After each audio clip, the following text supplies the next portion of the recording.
दोस्तों आज की वीडियो में हम जानेंगे ईटीएफ के बारे में। और ये बड़ा इंटरेस्टिंग कंसेप्ट है। अगर आप जो है रेगुलरली कुछ पैसा इन्वेस्ट कर सकते हैं, उसको पर मंथ इन्वेस्ट कर सकते हैं, तो यहाँ पर ईटीएफ एक बड़ा ही ज़बरदस्त कॉन्सेप्ट आपके लिए बन सकता है। तो यहाँ पर सबसे पहले हमें जानना पड़ेगा कि ईटीएफ होता क्या है, ये काम कैसे करता है, और उसके बाद हम जानेंगे कि कौन कौन से ईटीएफ्स यहाँ पर हम चूज आउट कर सकते हैं, यानी कि कौन कौन से टॉप पिक्ड ईटीएफ्स हैं मेरे द्वारा। यहाँ पर सबसे पहले अगर इसको थ्योरेटिकली जाने तो ये इसको जो है एक्सचेंज ट्रेडेड फंड बोला जाता है, और ये एक तरीके की पूल्ड इन्वेस्टमेंट है जहां पर आप मल्टीपल अंडरलाइंग एसेट्स के अंदर इन्वेस्ट कर सकते हैं एक में इन्वेस्ट करने की बजाय। यहां पर जैसे आप स्टॉक में इन्वेस्ट करते हैं तो टिपिकली एक स्टॉक में ही इन्वेस्ट करेंगे, लेकिन आपको मल्टीपल स्टॉक्स में या ग्रुप ऑफ स्टॉक्स में या बंच ऑफ स्टॉक्स में इन्वेस्ट करना है तो उसके लिए आप ईटीएफ को काम में ले सकते हैं। और अगर आपको किसी इंडेक्स में इन्वेस्ट करना है तो अब इंडेक्स में तो डायरेक्ट इन्वेस्ट नहीं किया जा सकता, लेकिन इंडेक्स को रेप्लिका या रेप्लिकेट करने वाले ईटीएफ्स बहुत सारे मौजूद होते हैं। तो वहां पर जो इंडेक्स के रिटर्न्स होते हैं डायरेक्टली और इनडायरेक्टली थोड़ी बहुत कमी पेशी के साथ वही सेम रिटर्न्स आपको इन ईटीएफ्स में देखने को मिल जाते हैं। काफी बार ये रिटर्न्स जो है उन इंडेक्स से 1 या 1.5% तक ज्यादा हो जाते हैं। अब यहां पर मैं आपको उदाहरण के तौर पर अगर निफ्टी 50 का एग्जांपल दूं, ये निफ्टी बीज है जो कि निफ्टी 50 का एक ईटीएफ है और 278 रुपए का इसका भाव चल रहा है। तो एक ईटीएफ अगर आप खरीदेंगे 278 रुपए, इसके मल्टीपल में आपको ईटीएफ खरीदने पड़ेंगे और उस पर आपको जो रिटर्न्स मिलेंगे वो लगातार जो निफ्टी 50 के रिटर्न्स आए हैं उनसे यहां पर फेवरेबल होते हुए नजर आएंगे। आज के दिन निफ्टी 50 24,853 रुपए पर चल रही है, लेकिन अगर आप इसको वीकली सिनेरियोज पर एक बार देखते हैं तो आप ये पाएंगे कि निफ्टी 50 जो है, जो ये इंडेक्स है, ओवरऑल बेसिस पर हमें अच्छे रिटर्न्स बनाकर देता आया है। और अगर इसके रिटर्न्स को आप साल 2000 से या साल 2002 से या 2005 से देखेंगे तो ऑन एन एवरेज आपको 13 से 15% के बीच के रिटर्न्स देखने को मिलेंगे। अब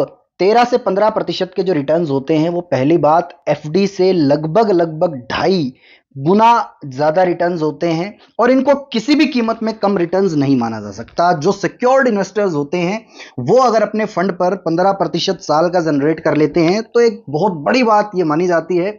और आमतौर पर इस प्रकार के रिटर्न्स अगर आप कंपाउंडिंग फॉर्मेट में देखेंगे तो बहुत अच्छे जाने जाते हैं। तो यहां पर अगर निफ्टी 50 ने पैसा बना के दिया तो निफ्टी 50 में कैसे इन्वेस्ट करोगे, उसमें इन्वेस्ट करने का तरीका है कि आप निफ्टी 20 में, जो कि निपॉन इंडिया का एक इंडेक्स है, इसके अलावा आपको और भी एएमसीज के अलग अलग ईटीएफ्स देखने को मिल जाएंगे जो कि इंडेक्स का ही रेप्लिका है और उसके अंदर ही यहां पर इन्वेस्ट किया जा सकता है।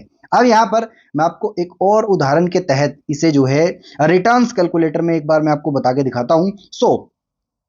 यहां पर मैंने ऑन एन एवरेज इन्वेस्टमेंट ली है जो आपकी मंथली हो सकती है 5,000 रुपए, क्योंकि 5,000 एक ऐसा अमाउंट है जिसे व्यक्ति अगर चाहे तो साल में तो छोड़ दो, महीने में जो है सेव आसानी से कर सकता है और सेव करके इसको ईटीएफ में या किसी भी अलग एसेट्स में इन्वेस्ट कर सकता है। तो 5,000 की इन्वेस्टमेंट में लेकर के चल रहा हूं। एनुअल स्टेप अप यानी कि हर साल जिस प्रतिशत से आप अपना पैसा इन्वेस्टेड अमाउंट बढ़ाएंगे वो 10% है, यानी कि पहले साल 5,000 हर महीने, दूसरे साल 5,500 हर महीने, तीसरे साल 6,000 हर महीने। इस प्रकार से आपको अपनी इन्वेस्टमेंट को कंटिन्यू करना है। लगभग 20 साल के लिए ये इन्वेस्टमेंट रह सकती है, जो कि एक आइडियल जो है लॉन्ग टर्म इन्वेस्टमेंट का रेशियो होता है या एक आइडियल जो है इनपुट होता है। इसके बाद 13% का जो कि इंडेक्स बेसिस पर रिटर्न्स चल रहे हैं। हालांकि मैं आपको ऐसे ऐसे ईटीएफ्स बताऊंगा जो 20 से 22% या 25% तक के रिटर्न्स भी ऑन एन एवरेज देते आए हैं, लेकिन हम जो है इंडेक्स बेसिस के रिटर्न्स भी अगर कैलकुलेट करते हैं तो भी हम 1,10,00,000 रुपए का कॉर्पस क्रिएट कर सकते हैं, जिसके अंदर हमने सिर्फ 34 लाख इन्वेस्ट किए 20 सालों में टुकड़ों में, और 76,52,000 रुपए का हमें एक्सपेक्टेड रिटर्न्स देखने को मिले। अब सबसे पहला ईटीएफ जो कि पीएसयू बैंक का है, एएमसी है यहाँ पर निपॉन इंडिया। तो Nippon India ETF PSU bank बीज के नाम से यहाँ पर ये आता है। अभी फिलहाल अगर इसका करंट जो प्राइस चल रहा है वो देखेंगे तो लगभग से 84 रुपीज के आसपास का प्राइस है। इस स्पेसिफिक ईटीएफ में आप इन्वेस्ट कर सकते हैं। जब आप इसकी ओवरऑल जो है यहाँ पर रिटर्न वैल्यू देखेंगे तो वो बहुत जबरदस्त है। अगर आप पिछले 5 सालों की देखेंगे तो 44.8 40.2% की CAGR मिली है। पिछले 3 सालों की देखेंगे तो 40.5% की, और पिछले 1 साल में -8.7% के रिटर्न है। इसी तरीके से एक प्राइवेट बैंक का भी ETF है। यहाँ पर आप जो है प्राइवेट बैंक जब लिखते हैं, प्राइवेट बैंक ETF, सो यहाँ पर आपको वो ETF जो है मिल जाएगा। और किसी भी थीम में वैसे अगर आप इन्वेस्ट करना चाहें तो उसी हिसाब के ETFs अवेलेबल हो जाते हैं।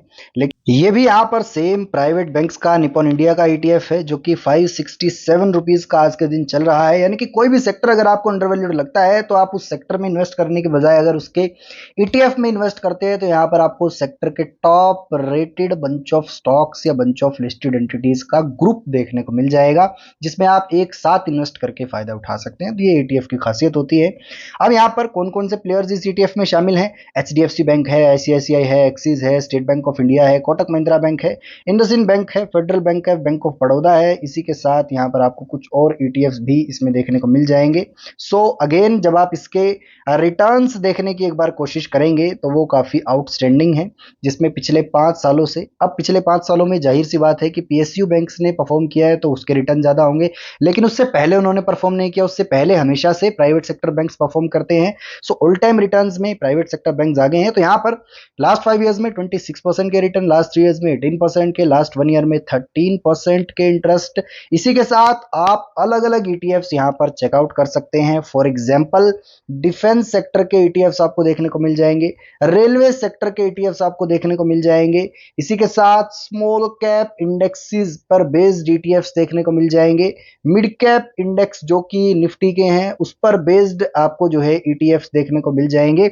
इस तरीके से आप यहाँ पर ETF इन्वेस्टमेंट कर सकते हैं जो टॉप रेटेड ETFs होते हैं। सो यहाँ पर आपको स्मॉल कैप कैटेगरी में जिसके हाईएस्ट रिटर्न्स हो, हालांकि जो है निपॉन इंडिया के ETFs काफी अच्छा परफॉर्म करते हैं, और लगातार इस AMC की अगर बात की जाए तो ओवरऑल ETF के मामले में निपॉन इंडिया रिटर्न्स के मामले में काफी ज्यादा है, और बड़े कंसिस्टेंट रिटर्न्स इस जो है AMC ने निकाल कर दिए हैं। पिछले कुछ समय में गोल्ड ने बड़ा ताबड़तोड़ परफॉर्म किया है, तो गोल्ड का ETF आपको देखने को मिल जाएगा। अगेन निपॉन इंडिया के ETF भी इसमें बड़ा बढ़िया परफॉर्म कर पा रहे हैं। सो यहाँ पर अगर आप देखेंगे इसके पास रिटर्न्स को तो पिछले 5 वर्षों में 13% के रिटर्न कमाल के हैं, पिछले 3 सालों में 21% के, पिछले 1 साल में 29% के। तो यहाँ पर भी इसने भी ऑल टाइम रिटर्न्स 12-13% के दिए हैं, जो कि अगेन काफी फेबुलस हैं, अगेन FD को बीट करते हुए हैं, अगेन जो हम एक्सपेक्टेड रिटर्न्स लेकर के चले हैं उतने ही हैं, और अगेन ये सारे ETFs हमारा एक अच्छा कॉर्पस क्रिएट कराने में मदद कर सकते हैं। इसी के साथ आपको ये ध्यान रखना है, जो भी फ्यूचरिस्टिक सेक्टर आपको लगता हो उसका ETF आप फाइंड आउट करें, और वहां अगर आप इन्वेस्ट करते हैं तो अगले 5 से 10 सालों में बड़ी अच्छी जो है इन्वेस्टमेंट ये साबित हो सकती है। तो यहाँ पर मेरे हिसाब से ETF के बारे में और कुछ बताने को है नहीं, और बड़े सिंपल तरीके से मैंने आपको ETF समझाने की कोशिश की। थ्योरेटिकली ना जाकर के प्रैक्टिकली इसको किस प्रकार समझा जा सकता है वो सारे पॉइंट्स आपके सामने रखने की कोशिश की। वीडियो पसंद आई हो वीडियो को लाइक करें, अपने फ्रेंड्स के साथ शेयर करें। जो भी दर्शक चैनल पर नए हैं चैनल को सब्सक्राइब करके बेल आइकन हिट कर सकते हैं।